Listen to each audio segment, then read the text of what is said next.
Hi, you. How you doing? Been thinking about you a lot. I'm glad you stopped by. I've got some things to show you. I've got some, let's see, what am I doing this? I'm working on a bee page for February. And I'm using some mediums I don't normally use in Amazon printed books. So this is exciting. And I've got some new books to show you, and they're cheap and they're great. So I've got a new resource for you. And then there's some chickens that are insisting on saying hi. So it's a cold night. Come in here, put on your jammies like me, get bundled up, and let me show you what I got for you tonight. So another thing I wanted to show you in the cabin tonight was these really affordable Crayola books.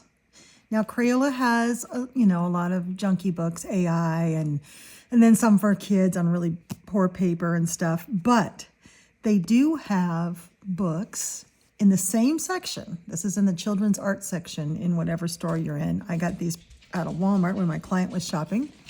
And yes, Jack's getting up to mess around now. They have about 3 different series, maybe 4, that have really good paper and are artist drawn. So the first one I want to show you, and I got hooked on these. I didn't get hooked on them. I think I have 2. This was Doodle Robot used to love this, Art with Edge. And I believe it does have an artist. I did contact Crayola and asked who their artists were for the books that they don't say what the artist is. And they said, our team of amazing artists. They answered me personally. They said, our team of amazing artists here in the studio. So, yeah. They're not going to name them, but I think they do have artists. I don't know about these optical illusion ones, but these are kind of fun because one way you look at them, you see like a stylized capybara or a wolf. Another way you see turtle. Another way you see rabbits. So they really are optical illusions. And I got this one because I just see myself doing it with gel pen. I'm not sure why those are an optical illusion, but, and yes, Jack has to now play with this toy. Like these look like sharks, but then are they sharks? Really, Jack? You haven't played with that in months. And these look like, fish, or maybe they're butterflies, or maybe they're flowers. Just fun. And it depends on how you color them as to what they're going to end up looking like. I'm not sure. I guess these are supposed to look 3D. I might try using just like with the Dimensions book from Francois Gautier, just using alcohol markers. I love this one. It's like a snake and a shark. And what's this one? You have to kind of look at it differently to figure out what each animal is. I don't know. I can't see it. All I can see are snakes and sharks. I can't tell what that is. Something that might have wings on it. I'm not sure. But anyway, these are fun. This is the front cover. I'm just going to do this in straight alcohol marker and let the shadows come through. I think it'll be pretty cool. I'm just trying to decide on colors. This one is a lot of different animals, and it cracks me up. It's like there's dogs. I think it's just different dogs. It cracks me up. Anyway, these are fun, mindless, well, somewhat mindless colorings. This is the Optical Illusions series within Art with an Edge. Art with an Edge, though, covers quite a bit. They have graffiti, and they have comic book heroes and all kinds of things. So just a fun book to hit up with alcohol markers or your larger gel acrylic pens or anything you feel like. This one's great. It looks like fish. They're flying fish, but then there's these bird heads too, if you look at it a certain way. This one's cool. Yeah, mostly alcohol marker type drawings. What is this? It's like a little snails, worms, seahorses this way. This way is a snail. Fun. Anyway, so this is a fun book to just play with. And these books have great paper. They've got really good paper. So that's the Art with an Edge series. So, and these are usually like, I don't know, $8, something like that. What does it say it is?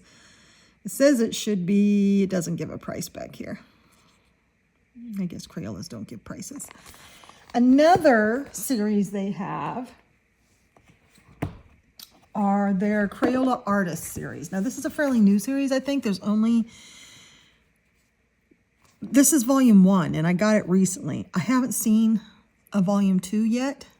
These are actual artists, and they actually name them.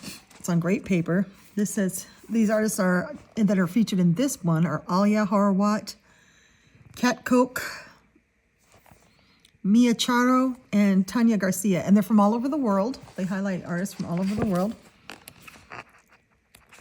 And this is one of the artists. This one is she's a very simple artist. It's very just plain lines.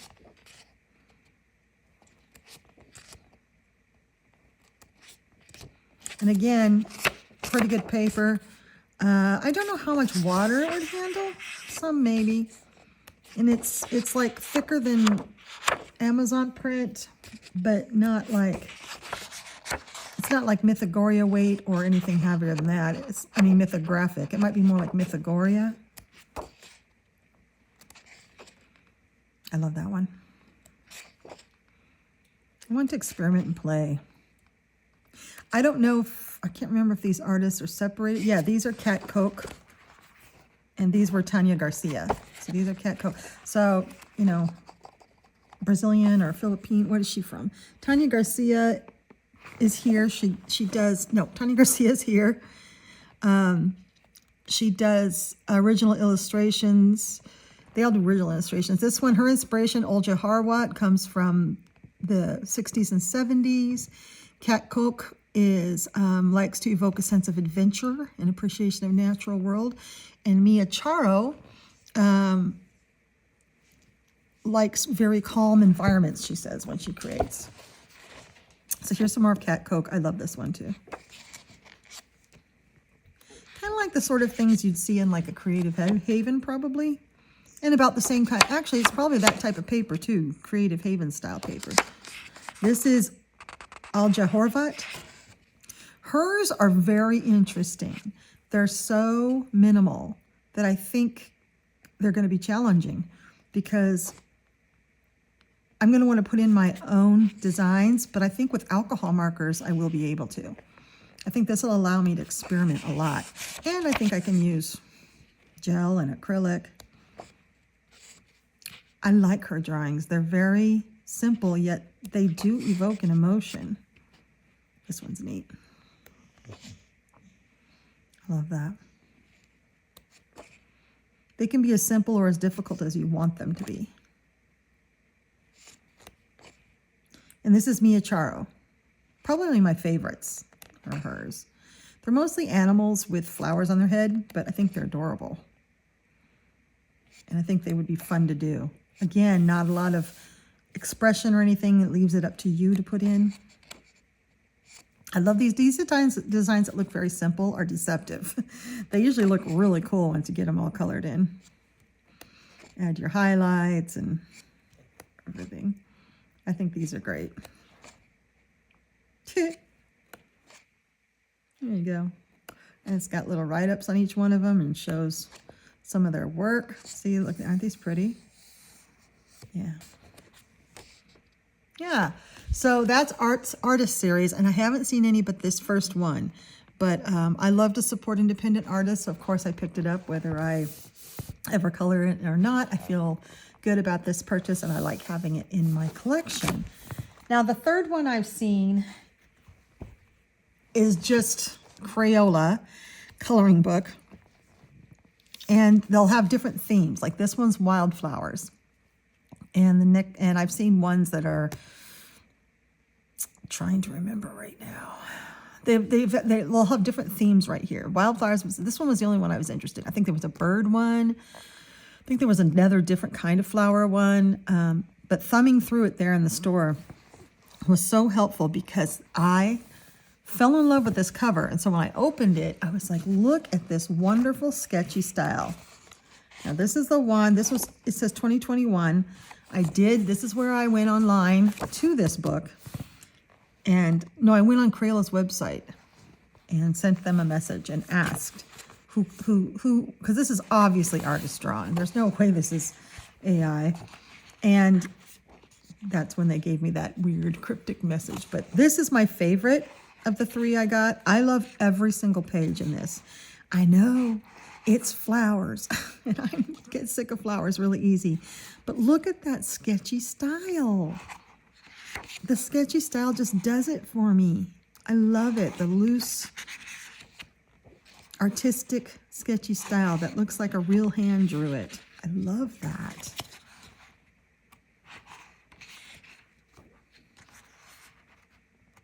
Now, these two flowers are exactly alike, but that doesn't mean it's AI. It could just be like what Johanna Basford does, is draws a set of flowers and then just puts them on repeat all over. Those are not my favorite pages. I like something like this. And it tells you what the plant is, if you haven't been able to see that, large flowered bellwort. So each page tells you what the plant is, so you can look it up. Yellow trillium. Look at the two little mice. So cute. Here's one I finished. I wanted to finish one for you. This is creeping phlox, and I actually looked up creeping phlox, and they're kind of like this. I kind of stylized it. I got a lot of glimmer and gloom in there. I fell in love with the brick wall, so that's why I wanted to do this one. And I used alcohol markers, and then I just decided to play. I used acrylic paint pens and acrylic gel pens and some glitter pens and some water-based markers, anything, just trying to see what I could do with it, make it kind of painterly looking and fun. And I really enjoyed this. I mean, I was surprised how much I really enjoyed this. It was a good time, and I would gladly color out of this again. Fun, fun, fun. So like here's cardinal flower. I mean, you're not seeing it in the screen because I've got you zoomed in a bit, but at the bottom it tells what each one of these flowers are, which is nice. Wild blue indigo. And they're wildflowers. Cup plant. Pie cooling in the window. Chicory. Oh, look at the kitty cats. Columbine. Those are beautiful flowers. Tropical milkweed. Look at that big old butterfly. See, it's not just flowers. Butterfly weed, which does attract butterflies. Blue sage. There's a bumblebee for February. There's probably a lot with bumblebees in here. Pineapple sage, which I grow every year. I love it. Cosmos. They must grow on the coast because those look like seagulls, don't they? Texas blue bonnet. Look at that adorable bunny. Oh my gosh. Poppy. I love that. Forget-me-nots. I love it. We're like on the ground, tiny, like the size of a spider looking up. Sunflower. I love just the angles these are drawn at. You know, they're either really close up or they're looking up or looking down. Lance leaf. Borage. There's more bees. Zinnia flower. He's got a lizard. I love zinnias. Russell lupine. Look, there's someone not skydiving. Hang gliding. Yay. Blue cornflower. I love this one because it's out in the woods. Again, looking up, which I think is a really cool angle. Purple coneflower, purple coneflower. And there's some big ones of bees. You could get so many bees out of this. Foxglove. Again, a really cool angle. Pink evening primrose. Oh, look, we're on the beach. Shasta daisy. Oh, that's adorable. Wow. I would be tempted to make them all those different colors that, you know, all those fake different colors that they do in the grocery stores. Blue flax. Butterfly weed. So see, it's a little different. And look, there's cliffs and a river. There's a little bit different than a normal flower because it's just one flower. They tell you what it is. You can really get in there and color it as realistic or not as you want. And then there's these other elements. Gloriosa daisy. Got some kind of creepy bug on it. And so it's not your typical flower page. Blanket flowers. Look at the snails. California Poppy. That's probably got the most bees out of any page, doesn't it? And Daisy and Lupine. There's some more bees. So this one is Wildflowers. And again, like I said, there's one with birds, and there's several that are themed like this. I told you this was like 2021? 2021, yeah. Yeah, 2021. Really nice, thick, chunky book. I think I got it for $8.97. I forgot I wrote in there. So all these were like $9 in the store. So you probably could get them cheaper online, maybe. Not sure. Good paper, and I think you would really like it. I mean, it's an interesting way to depict flowers, and to do just one flower at a time. Spiderwort. There's a beetle. I love this one, Jack in the Pulpit. I might have to do that one next. This is a pitcher plant, so these are kind of like trap flies in there, like they have water in there, right? And then they have some sort of sweet smelling thing, and ants and flies and things climb in and then slip down the slippery sides and drown, and they eat them that way. I think that's what that plant is. Goldenrod, yeah. Aromatic aster. Yarrow. I love yarrow. Anyway, so another place to get books. I know you don't need more places to get books. Especially from me, because I tend to get really excited about books and influence everybody. But these are great paper books for cheap books, and they're readily available, and they're thick, lots of pages. So if you're ever interested, check out your Crayola aisle in the store. All right, let's see what else I got for you today. All right, so here we have Asleep by R.J. Hampson, and this is an untouched book for me. And I wanted to show you what I have been doing with this. So I was experimenting with this bee page using distressed crayons on Amazon paper. I've never done this before. I'm using them as if they are like an oil pastel. You can use these in so many different ways. They're water soluble, so you can add them to page and then use a wet paintbrush to brush them out on the page.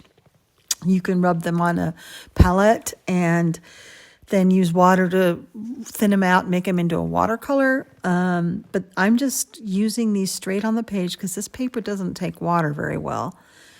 And then I'm using my little rubbing tool and rubbing it out.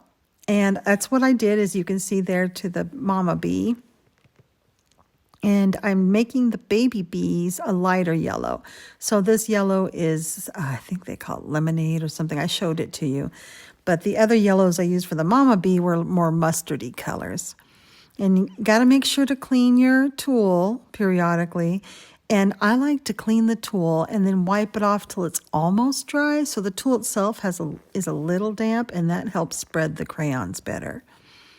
So that's what I'm doing here is using crayons. You can see I made messes.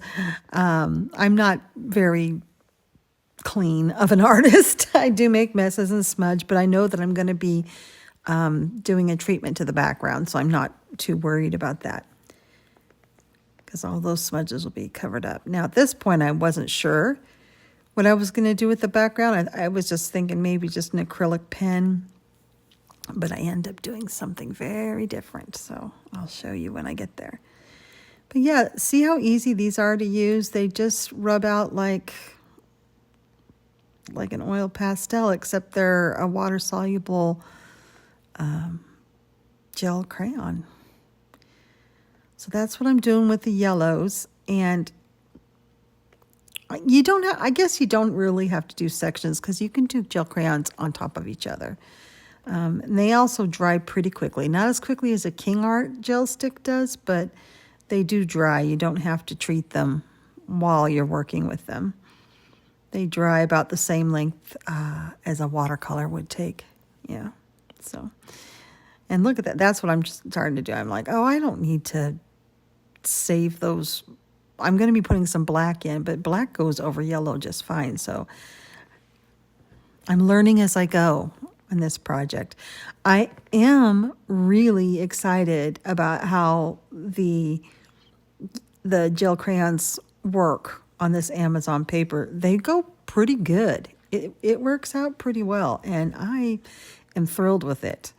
I'm going to be doing that more and more because usually I just do alcohol markers with pencils on top, which is fantastic and is my most skilled way of coloring, but I get bored with that, and then I don't touch my Amazon paper books.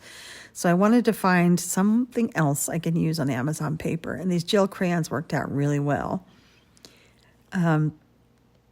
Look at that cute little bee. Isn't it cute with his little belly?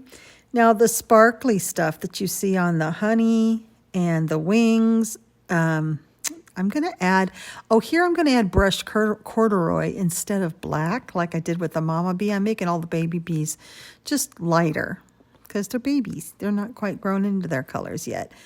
So they're more of a lemon yellow and the brown stripes, where the mom is a dark yellow and black stripes. So here we go. Make sure my tool is clean. And smudge in some brown for the stripes. And then I'm smudging, sorry I'm shaking the camera, I'm smudging up and down trying to make it look a little like fur like it does on the mama. Just trying to make it look. And you're going to get kind of a painterly effect with these. You're not going to get the sharp, sharp effects like an alcohol marker gives you. It's going to be kind of soft and fuzzy and sweet. That's what the distressed gel crayons are like. Now, as I was saying, the sparkly stuff is gel crayons as well. They have sparkly ones, sparkly sets. They come in sets of 3. I don't know if they come in any sets that are bigger, and they tend to be more expensive than the other colors. And I got a couple sets from a dear, dear friend, and I could not believe it. So I am going to be using these here pretty quick. I think there's an antiqued bronze that's in the mom's wings, and then there's this gold, and then there is my favorite, which I'll show you, which is that kind of bluish green color. I realized I had missed a little bit. I'd missed his little chin. I like these tools. You can get in really easily. You can do this with a Q-tip, a cotton bud as well, but I can't grip those. They're too small and little, and my arthritis won't let me grip those. So this longer tool is really nice. So here we're going to go with some of that fancy, sparkly Tim Holtz gel crayons. This is antiqued bronze. I'm going to put a little bit of that in there, and I decided, and that's the same color that's on the outside of the honeycombs. Yep, put a little bit on those wings. And these blend together. Gel crayons blend together so nicely. This is my favorite color, Phantom Mist, that my friend gave me. That is my favorite color. And it's that blue-green that you see. Oh, I just love it. I'm showing you. I really like this color so much. But these wings are so teeny tiny that I have to just kind of take it off the crayon with my tool and then apply it that way. Because the only thing about gel crayons, Tim Holtz gel crayons, is they don't have a pointed end. So you can't get into little spaces with them. You have to use some kind of a tool to take it off of the stick and put it on the paper. Otherwise, you have Neocolor 2s have points. You can use those. And here I'm showing you how I'm trying to make the baby's wings look like baby wings that will eventually look like mama's wings. Everything on the baby is lighter. Sometimes, if you're careful, you can get into those small spaces. Like I'm trying to here, but I'm going over the lines and everything, and it didn't work very well. But why not do more then? And now I'm going to mix them together. They just, I rub them out separately, and then I mix them in the middle, as you see. And they just are so beautiful. The gel crayons, they're so versatile and so amazing, and they blend together so well. It's crazy. They're just a wonderful medium. So that's kind of the technique I'm using for this page, and I'm going to continue coloring those out, and then I'm going to add in a background. And at this point, I was still thinking about what that might be, but I really was liking the shine and sparkle in the page, and I was having a lot of fun applying these gel crayons. It sure makes the coloring fast. I think they're faster even than alcohol markers, because you just rub them out and then you don't have to put anything on top of them. Things, you can put things on top of them. Like I'm going to go over them with the black gel pen with those wings and stuff. Some things go over it just fine, but just remember it's kind of waxy kind of, you know. And so some things like small nib gel pens might struggle with it. You want bigger things, bigger nibs to go over it. And then I guess if you put anything wet on top, it's going to activate those again unless they're really, really dry. So I'm not sure what else you'd want to put on top. You could put pan pastels easily enough, or any kind of pastel. But you probably don't need to, because you can just blend them together and get the finish you want. Now, I can't imagine putting anything on top of these crayons, just because I have so much fun with them alone. I'm pushing it with these little spaces. Oh dear. It's hard. But again, I'm not too worried about it. I know that there's going to be a dark background behind them. So even though I just colored part of the background and I'm attempting to rub it out with the other end of the blending tool, trying. Got a little bit off. Don't you just love these sleeping bees? They're the most adorable thing ever. Yeah. So I'm gonna keep going with this. Isn't that pretty? There's Mama. I love Mama. She's great. A lot of fun. I'm going to do some more. Going to do inside the honeycombs, make them look 3D, and I'll be back. Hi. So it's another day, and I'm in, once again, more stained pink pajamas. I get the cuffs get stained because I color and I get ink on them. And I've been working on this. And guess what I ended up deciding to do on the background? I'm so excited to show you. Look. Oops, I'm going to spill my lemonade. I have pink lemonade. Look at it. So, first off, I tried, I don't think it was very successful, but I tried to make it look like walls and a backside, and then I did shadowing around the bees, but I don't know if I made it look that 3D. I don't know, but gotta figure out what I did wrong in there. Maybe it needs more shadowing. I don't know, to make it look like these are walls in the back end. But then I was looking at it and I was like, you know what I really want to do? I want to put in a rock wall. And then I tried to talk myself out of it because it's a lot of work. This is a big space. But I just couldn't. That's what I saw. That's what it needed, was a rock wall. So do you remember the video where we went through a tutorial from one of the Whirly Art Studio books on how to make a rock wall? And we did the whole thing. That was fun. And then I did the rock wall in the Spooky Academy book. Well, I just did the same thing here. So if you're interested in learning how to do this, check that video out. I will link it below. I did my typical mistake is I made the rocks a little too far apart. That's just something I tend to do. I'm not sure why.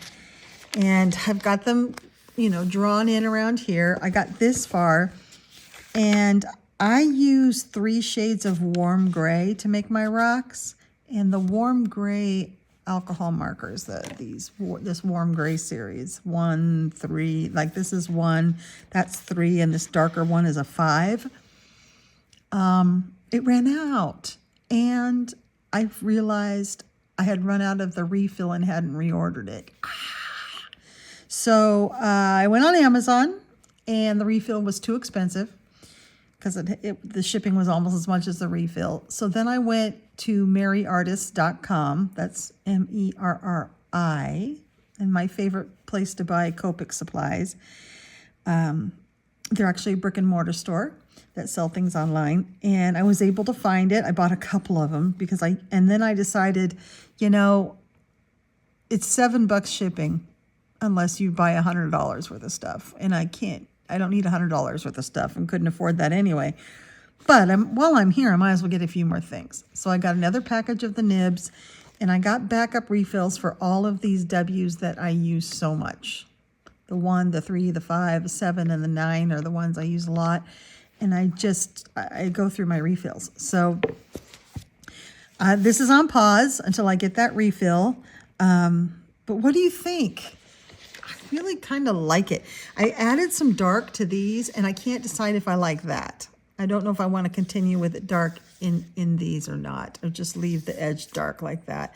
I went to the W7 and put some dots in, and I'm not sure I want to do that to the rest of them. I'm not sure it looks as natural as these do. But this is an easy technique. I did put moss with flowers in it, and so yeah, definitely check out the video linked below to learn how to do this rock wall treatment. All right, let's see what else I have for you tonight. Chickens, yeah, they're getting these freeze-dried or dried mealworms.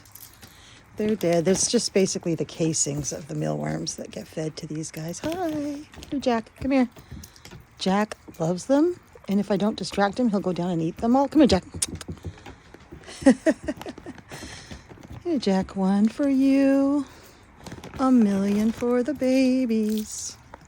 Guess what? I found out that I have more than 2,000 followers on YouTube. Oh, that's amazing. That's averaging 1,000 per year because I've been on YouTube for 2 years. So in celebration, I'm feeding 2,000. Do you hear that, guys? 2,000 mealworms to the chickens. Not really. Don't tell them it's not 2,000. They think it is. This is my sweet Poppy. And Jack's got to have some mealworms. You guys are amazing. The best thing, I never ask, but the best thing for my channel is to, like and comment. That adds me into the algorithm, puts me in the algorithm so other people see me. Subscriptions means that you never miss a video and doesn't cost anything. Not subscriptions, follows. You click me as someone you follow. I don't have subscriptions or memberships and never will. But so just a way to help me out is to like and subscribe, like everyone says. But it's so annoying that I never say it. This bag of mealworms is $14.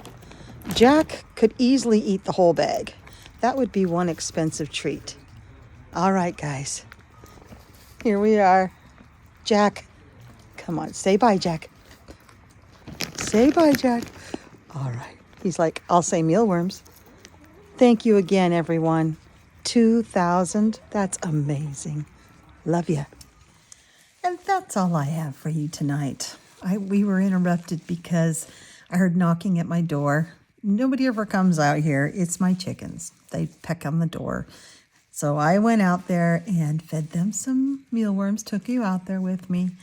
And they're very happy now. And they're eating away at their mealworms. And so I've come back in to grab Matchstick Mouse and give you a hug and to tell you thank you so much for coming over and visiting me tonight in my cabin. Actually, it was spanned a couple of nights in my cabin. We did some coloring and saw the chickens and just had some fun. Saw some new books. So I'll be here again next time you come over, and I can't wait. All right, I see you then. Bye.